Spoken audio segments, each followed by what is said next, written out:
à tous et bienvenue sur cette vidéo consacrée au challenge Art Journal abécédaire. Et aujourd'hui, on va réaliser ensemble la page dédiée à la lettre F. Alors, je l'ai publiée sur Instagram, cette page, il y a très longtemps, mais je n'avais pas pris le temps de monter la vidéo, donc c'est chose faite et je vous la propose aujourd'hui. Donc comme à mon habitude, si vous avez vu mes autres vidéos dédiées à ce challenge, j'ai divisé ma page en différentes sections pour faire un effet un peu mood board, et je viens appliquer de la poudre Magicals. Donc je vous retrouve les références, c'est la couleur Salt Water Taffy. J'applique cette poudre et je viens ensuite avec un pinceau humide, c'est un pinceau à la vie Da Vinci, c'est la taille 1 si je ne me trompe pas. Je viens comme ça faire en sorte que mes pigments de couleur viennent bien jusqu'aux limites de mon washi afin qu'on puisse bien voir les cases dessinées. Mais je fais aussi en sorte que les différents pigments de couleur qui composent cette poudre Magicals se voient. C'est-à-dire, je fais en sorte de ne pas mélanger tous les pigments ensemble pour avoir une couleur unie, mais qu'on puisse bien voir les différents pigments qui composent cette poudre, voilà, parce que c'est ce que je trouve d'intéressant dans les poudres Magicals ou les infusions, c'est que vraiment ils sont composés de différents pigments de couleur et moi j'aime bien quand on voit tous les pigments.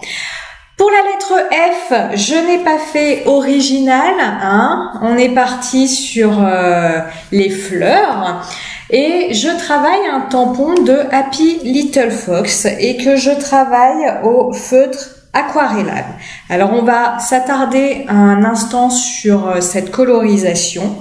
J'ai fait différents tests avec ces jolies fleurs avant ma colorisation finale. Première chose, vous voyez, et vous allez le voir par la suite, je vais coloriser mes fleurs pétale par pétale. Je ne fais pas tout d'un coup, c'est-à-dire je mets de l'eau partout et j'applique mes couleurs.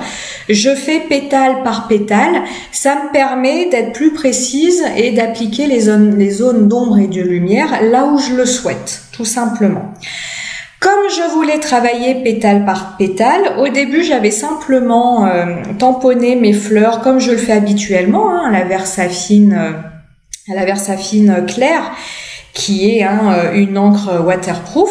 Sauf que avec la Versafine, lorsque je passais de l'eau dans une pétale, eh bien cette eau, elle se diffusait aux pétales adjacentes, et lorsque j'appliquais ma couleur, cette couleur, elle se diffusait également dans les pétales adjacentes, et je n'arrivais plus à contrôler les zones, comme je vous dis, d'ombre et de lumière, d'application du pigment comme je le souhaitais. Donc pour résoudre ce problème, j'ai choisi d'embosser à chaud avec une poudre dorée. Alors c'est de la poudre E-Zinc dorée. J'ai choisi d'embosser cette fleur à la poudre dorée, tout simplement parce que l'embossage va faire un relief qui va empêcher la diffusion de l'eau et des différentes couleurs, à condition évidemment de ne pas mettre trop d'eau. Donc ça, c'est le premier problème que j'ai eu à résoudre pour cette colorisation.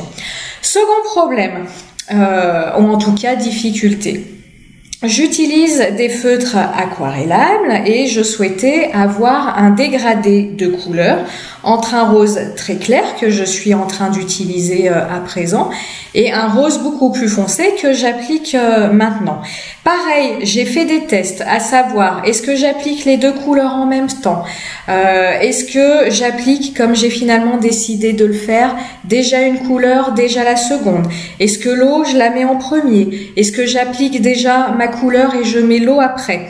Tout ça pour vous dire que, en tout cas me concernant, lorsque vous voyez une réalisation sur Instagram ou ici, peu importe, certaines de mes créations sont faites d'affilée, c'est-à-dire je me pose, j'ai une idée en tête, on est dans des techniques que je connais bien, donc je fais tout d'affilée. Et puis pour d'autres choses, eh bien, je vais tester tester avant de me lancer dans ma production. Et du coup, vous, ce que vous allez voir, c'est le résultat final. Et vous n'allez pas voir toutes les feuilles d'entraînement et d'essais que j'ai utilisées avant pour arriver au résultat qui me convient.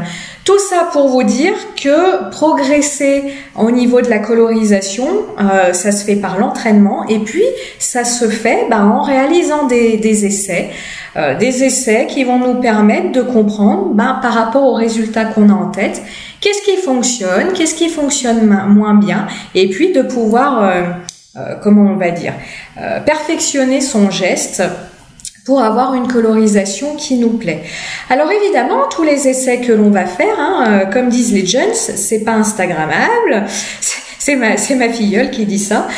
C'est pas instagrammable, c'est pas des choses qu'on va publier, c'est du travail dans l'ombre. Mais si vous voulez progresser, il n'y a pas 36 000 solutions et ces étapes d'entraînement, ces étapes d'essai, pour comprendre comment les choses fonctionnent, elles sont impératives. On ne peut pas passer outre. Je vais me concentrer sur ma colorisation pour vous dire finalement les étapes que je réalise pour arriver à ces couleurs. Je vais déjà passer une couche d'eau, alors une légère couche d'eau avec mon pinceau sur la pétale que je souhaite coloriser. C'est ce qui va arriver dans pas longtemps, j'essaye de le faire en temps réel. Voilà. Alors c'est pas évident parce que des fois je vois que quand je commente, en fait la vidéo a un petit peu d'avance, peu importe. Ensuite, j'applique ma couleur la plus claire, mais vous le voyez, pas totalement sur ma pétale ou mon pétale, pardon, pour commencer à réaliser un dégradé. Une fois ma couleur claire appliquée, je viens dégrader cette couleur avec mon pinceau légèrement humidifié. Une fois cette couleur claire dégradée, je viens appliquer ma couleur la plus foncée là où évidemment je souhaite que mon ombre soit placée et pareil je viens la dégrader avec mon pinceau légèrement humide. J'insiste sur le légèrement humide. Il ne faut pas que vous ayez une flaque d'eau, sinon votre couleur va complètement se diffuser de façon aléatoire au gré de la condensation de l'eau, là où il y en a peu, là où il y en a beaucoup. Donc il faut que votre papier soit humidifié de façon homogène pour permettre le travail que je suis en train de faire. Vous l'avez peut-être remarqué, si ce n'est pas le cas, je vous le dis, j'évite le plus possible de travailler des pétales adjacentes, de travailler des pétales qui sont les unes à côté des autres pour éviter un maximum ce que je vous parlais au début, c'est-à-dire la diffusion de mes couleurs sur les pétales qui sont à côté de celles que je suis en train de travailler. Je fais une exception à cette règle-là, lorsqu'en fait, par exemple, au cœur de ma fleur, j'avais plusieurs pétales adjacentes que j'ai réalisées dans la même couleur, c'est-à-dire au centre de la fleur, je veux quelque chose de plus foncé. Donc là, comme on était dans la même couleur, que ça se diffuse d'un pétale à l'autre, au contraire, pas de problème, ça me permet d'aller plus vite. Mais pour les gros pétales où je veux vraiment travailler l'ombre et la lumière, je ne fais pas les pétales adjacents pour éviter cette diffusion de couleurs. Que vous dire d'autre? Je suis en train de travailler sur un papier 100% coton, un papier à grains satinés, c'est un papier de la marque d'Albe. Au niveau des papiers coton, vous avez plein de textures qui existent, je ne vais pas revenir là-dessus. Mais au niveau du tamponnage, vous allez avoir principalement deux possibilités intéressantes quand on travaille des tampons, c'est le papier en grain fin et le papier en grain satiné. Le papier en grain satiné, comme j'utilise ici, est très lisse. Donc l'avantage de ce papier, c'est que vos tampons ressortent extrêmement bien, comme sur un papier lambda. Si vous avez bien mis de l'encre de façon homogène sur votre tampon, le tamponnage va être très net, très précis. Sur un papier à grain fin, vous l'entendez quand je le dis, il y a un grain certes fin, mais il y a un grain. Donc votre tamponnage va malgré tout être moins précis que sur du papier satiné comme j'utilise ici. Donc avec du papier à grain fin, si vous voulez un tamponnage précis, surtout un grand tampon comme celui-ci avec des fleurs, il va falloir passer, le mot m'échappe, mais à cette presse de précision, on dit comme ça. Enfin, vous savez, ce qui nous permet de tamponner plusieurs fois de suite au même endroit. Le mot m'échappe, je vais pas insister là-dessus, parce que comme on dit, à plus on y réfléchit, à moins ça vient. Donc l'avantage du papier satiné, c'est que votre tamponnage, il est nickel. Le désavantage de ce papier-là, c'est qu'il va vous faire plus facilement des auréoles qu'un papier coton grain fin. Donc d'un côté, vous avez le papier coton grain fin. On ne fait pas d'auréole avec ce papier-là, mais le tamponnage va être moins précis. De l'autre côté, vous avez le papier coton grain satiné. Le tamponnage va être hyper précis, donc d'autant plus pour l'embossage, c'est l'idéal. Mais on a plus de risques de faire des auréoles avec ce papier-là. Donc c'est à vous de voir. C'est à vous de voir avec quoi vous êtes le plus à l'aise, avec quel matériel vous allez utiliser. Est-ce que je vais faire de l'embossage? Est-ce que je vais faire un simple tamponnage que je peux me permettre de combler avec un stylo waterproof s'il y a des éléments qui ne sont pas très bien tamponnés, qui sont un petit peu clairs? Ça, c'est à vous de voir. On passe à la colorisation de ma petite fée. Elle aussi, elle est tamponnée donc sur mon papier satiné coton d'Albe, et je la colorise à l'aquarelle. Donc vous avez dans le coin de l'écran, c'est une palette d'aquarelle Sennelier. Je prends mes notes concernant ma petite poupette, et puis vous l'aurez reconnu, c'est une poupette Holland Create de Janet Klein, c'est la référence 257. Je fais ma parenthèse ici pour vous rappeler, comme d'habitude, que vous retrouvez l'ensemble du descriptif matériel utilisé en description de la vidéo. La palette Sennelier, je vais m'arrêter un instant sur ce détail. Il y a quelques années, je me suis acheté la palette Sennelier de 48 godets, soit 48 couleurs. C'est celle-là dont je vous mets la référence en descriptif de la vidéo. Et puis, au fur et à mesure de mes essais d'aquarelle, au fur et à mesure de mon aisance qui est venue, au fur et à mesure de mes goûts aussi, de mes goûts de couleurs par exemple, c'est avec cette palette que j'ai pu voir que ce bleu indigo que j'utilise à présent allait devenir une de mes couleurs favorites. J'aime énormément cette couleur. Donc au fur et à mesure de mon avancée dans l'aquarelle, j'ai modifié cette palette. Donc la première chose que j'ai faite, c'est d'enlever le blanc, puisque le blanc en aquarelle va juste vous servir à donner un aspect crayeux à vos aquarelles, mais pas à éclaircir une couleur, puisque éclaircir une couleur, c'est ce que je fais là. On éclaircit une couleur en apportant de l'eau à son pigment, pas du blanc. Le blanc va transformer votre couleur et lui donner un aspect, oui, comme on dit, un aspect crayeux. Donc la première chose que j'ai faite, c'est enlever le blanc. Le blanc, je l'utilise, je l'ai pas du tout mis de côté en disant « Ah, Valérie trop, je ne veux pas de blanc ». Mais il est assez rare que j'ai envie d'avoir un aspect, comme je vous le dis, crayeux à mes couleurs. Donc en fait, quand j'ai envie d'utiliser le blanc, je sors ma petite palette complémentaire où je l'ai mis. Pareil, dans la palette initiale, de mémoire, parce que ça fait longtemps que je l'ai modifiée, vous avez plusieurs jaunes, plusieurs rouges, plusieurs bleus, etc. Donc j'ai enlevé certaines couleurs pour en ajouter d'autres. Et chose à noter, cette palette est livrée avec 48 godets, mais en les serrant bien, vous pouvez en rajouter 4 de plus, c'est-à-dire un godet de plus au bout de chaque rangée de godets. Donc j'ai comme ça modifié ma palette au fur et à mesure de ma pratique de l'aquarelle. Ici, j'utilise un pinceau précision, donc c'est un pinceau qu'on voit pas mal sur les réseaux sociaux, c'est un pinceau Shimony Art.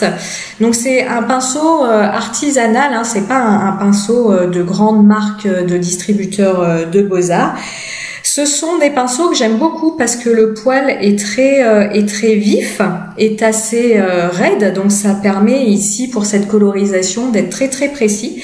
Et puis pour ceux qui sont sensibles à ce détail, qui n'est pas forcément un détail, ce sont des pinceaux 100% vegan, donc c'est intéressant.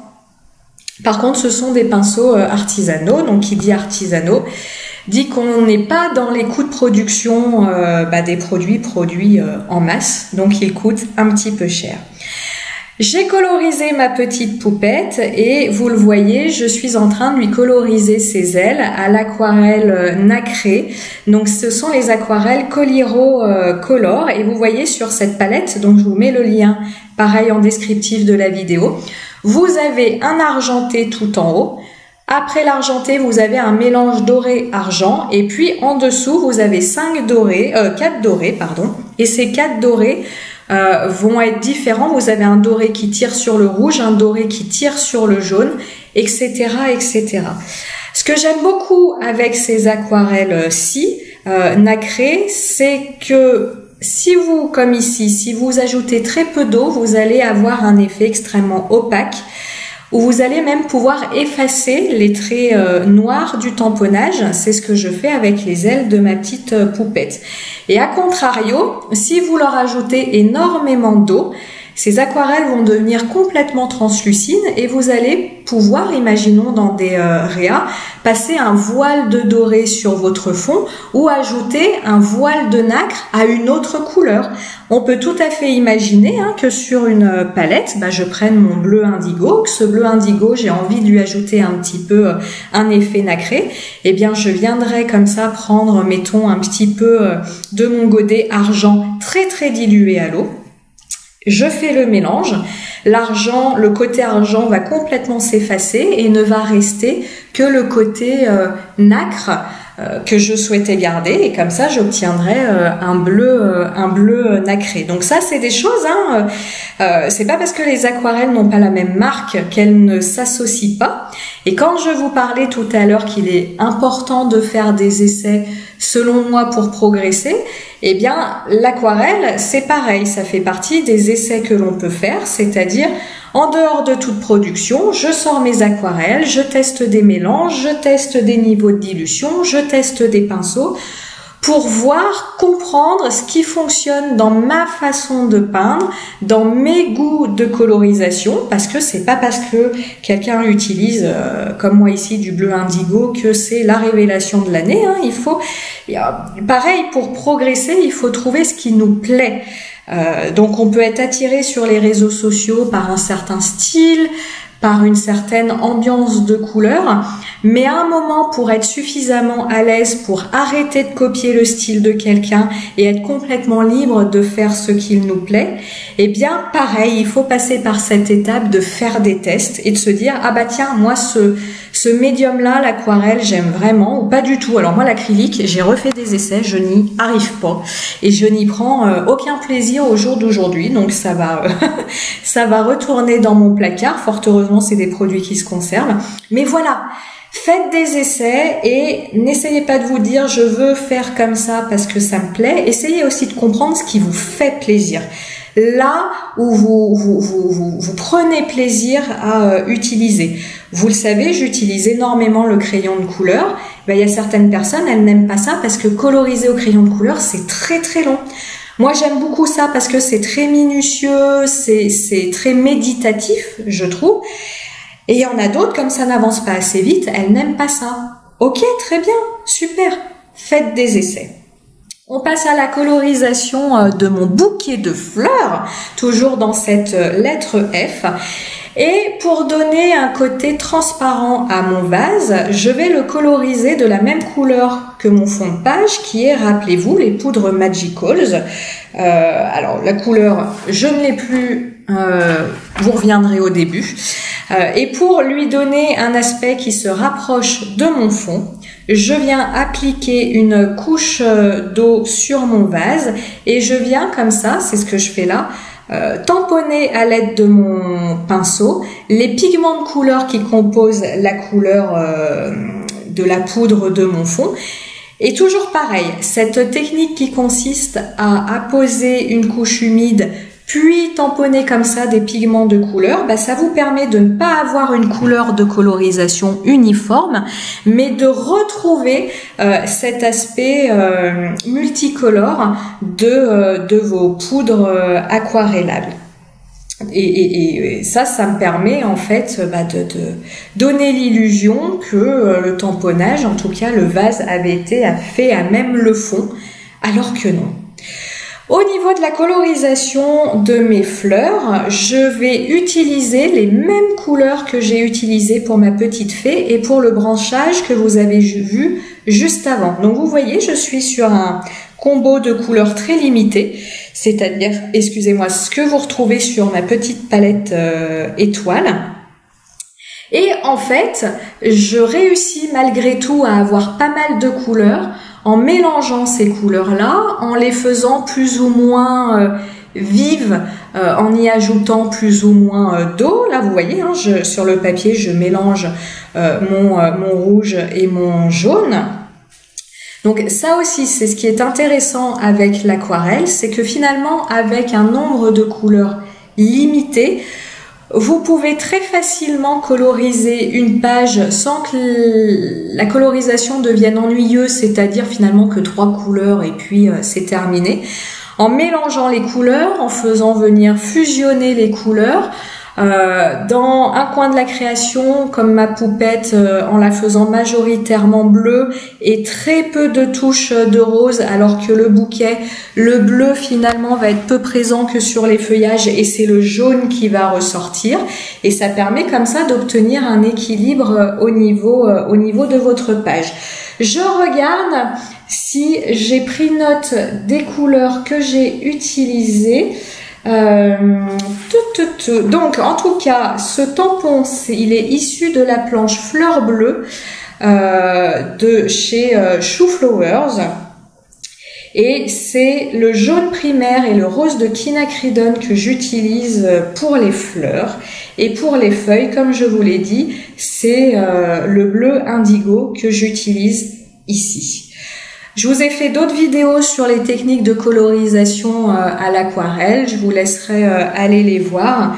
Ce sont des vidéos où j'aborde le côté plus technique au niveau des fusions. Là, vous voyez, j'ai attendu que ça sèche un petit peu et puis je viens réintensifier le cœur de mes fleurs en apposant une seconde couche de mon rose de quinacridone, et pour éviter d'avoir une auréole, je viens ajouter un tout petit peu, c'est ce que je fais là, un tout petit peu d'eau pour activer le jaune qui avait séché et pour faire en sorte que ce jaune se mélange avec ma seconde couche de rose que j'ai ajoutée juste après. Et puis là, j'ai l'impression, encore une fois, parce que ça fait un petit moment que je l'ai fait, que j'en ai même fait une 3e couche de ce rose. Pareil au niveau de l'aquarelle, hein, ce qu'il faut savoir, c'est que lorsque l'aquarelle sèche, elle devient plus claire, elle s'éclaircit que lorsque vous la déposez sur votre feuille. La meilleure façon d'intensifier votre couleur, c'est de rajouter une couche de couleur. Tout simplement. Donc là aussi, il faut un petit peu de patience. Je fais une parenthèse, vous êtes beaucoup à me demander où est-ce que j'ai trouvé mes petites palettes en céramique, vous en voyez plusieurs passer, mes petites étoiles, ma petite tortue, mon petit coquillage, bref. Elles sont trop belles, hein, on est bien d'accord, ces petites palettes, mais ces palettes, je les ai depuis un petit moment, et c'était toujours en vie, hein, c'est une jeune créatrice étrangère qui fait ces palettes. Je les avais trouvées sur sa boutique Etsy, mais c'est une créatrice russe, et donc aujourd'hui sa boutique Etsy est fermée, donc on ne peut plus avoir accès à ces palettes. Alors j'ai regardé, elle a une boutique en ligne, mais c'est en, je ne sais plus la monnaie russe, honte à moi à l'instant. On va dire que c'est l'hypoglycémie parce que je vais bientôt aller manger. Mais voilà, avec ce que nous vivons aujourd'hui, il y a certaines palettes que voilà, juste pour le côté collection que j'aimerais avoir, mais je vais pas prendre le risque de commander. Je reviens à ma création. Donc vous voyez, pour donner un petit peu plus de bleu indigo sur ma création, j'ai tamponné les feuilles bleues que vous voyez et je suis venue les embosser pour leur donner un petit aspect brillant puisque pardon, j'ai utilisé des Distress Oxide et les Distress Oxide mettent un petit moment pour sécher, donc vous avez le temps d'embosser et d'embosser votre tamponnage. Je viens à l'aide d'un masque, donc ça c'est un masque Holland Create, je viens ajouter des touches de jaune, donc c'est la Fossilized Amber dans mon fond. Tout simplement parce que je voulais accentuer le côté jaune de ma poudre Magicals.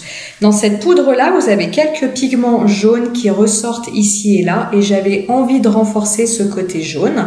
Donc je suis venue faire c'est pas un tamponnage, ce dessin avec un masque et puis pour rappeler le côté bleu indigo, je suis venue faire des taches de bleu avec un marqueur acrylique Posca. Je viens ici utiliser un petit tampon Shoe Flowers effet washi pour accentuer le côté cadre des différents rectangles que j'ai fait. Je regarde si je trouve facilement voilà, pour le washi, parce que vous me le demandez souvent, il est issu ce petit tampon washi de la planche Plante Magique, collection dans la lune de Shoe Flowers. C'est souvent que vous me demandez d'où vient ce tampon, vous avez la réponse. Je viens coller mes différents éléments, donc j'utilise toujours la Tacky Glue. Alors, pour vous donner un petit peu une indication, j'ai commencé de façon sérieuse l'Art Journal en novembre-décembre de l'année dernière. Vous voyez un petit peu, si vous me suivez, à quel rythme je vais. J'ai toujours le même tube de Tacky Glue, donc c'est vraiment... et puis en plus, il doit être à 3-4 €, donc c'est vraiment super économique. Je viens, alors ces fleurs, ce tampon déjà en lui-même, et enfin moi je le trouve extraordinaire. J'y vois des fleurs de pivoine, ce sont mes fleurs préférées, donc je ne peux que aimer ce tampon. Et puis je suis venue comme ça y coller ma petite fée. Pareil, la disposition des tampons n'est pas faite, enfin mes éléments n'est pas faite au hasard. Hors caméra, je fais des essais que je ne vous montre pas parce que je trouve pas ça très intéressant, je préfère vous le dire. Et puis une fois que mes essais sont concluants, eh bien je colle. Ça je vous le filme parce que ça me permet d'avoir du temps pour vous expliquer certaines choses. Comme on est sur un abécédaire, eh bien je colle mes petites étiquettes relatives au mot du jour. Donc fée pour la lettre F, le mot fée, le mot feuillage et le mot fleur. Ces petites étiquettes, ce sont des étiquettes personnelles que je fais sur mon ordinateur.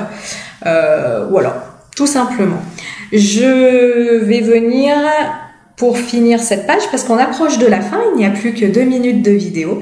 Donc je viens faire le contour de mes petites étiquettes avec un petit feutre waterproof, c'est un Uniball ou Unipin. En fait, entre Uniball et Unipin, ce qui change, c'est la taille de la mine.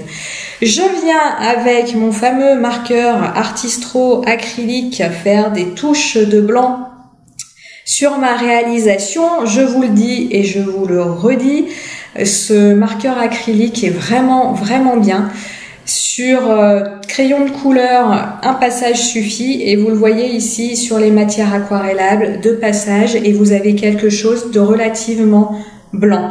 Parfois, chez moi, les couleurs s'estompent parce que je rajoute du glossy par-dessus et le glossy va venir faire s'estomper un petit peu mes traits blancs. Mais lorsque je ne rajoute pas de glossy, tout fonctionne bien. Je viens sur la petite étiquette de mon bouquet rajouter un petit mot qui est sur la même planche de tampon du bouquet. Et puis, je pense que ma page est terminée. J'espère en tout cas que cette page vous aura plu. J'espère qu'elle va vous donner envie soit de commencer ce challenge, soit de le poursuivre parce que je vois pas mal de réalisations de personnes qui travaillent ce challenge. Donc, je vous le rappelle, il y a pas de règle, c'est juste de faire un abécédaire. Mais vous utilisez le tampon que vous voulez, autant de mots que vous voulez, le format que vous voulez, le rythme que vous voulez. Si vous voulez commencer par la lettre I, parce que le I vous inspire, vous commencez par le I. Le challenge, c'est simplement de faire un abécédaire de ces tampons. C'est tout. Là, je vous montre mes autres pages.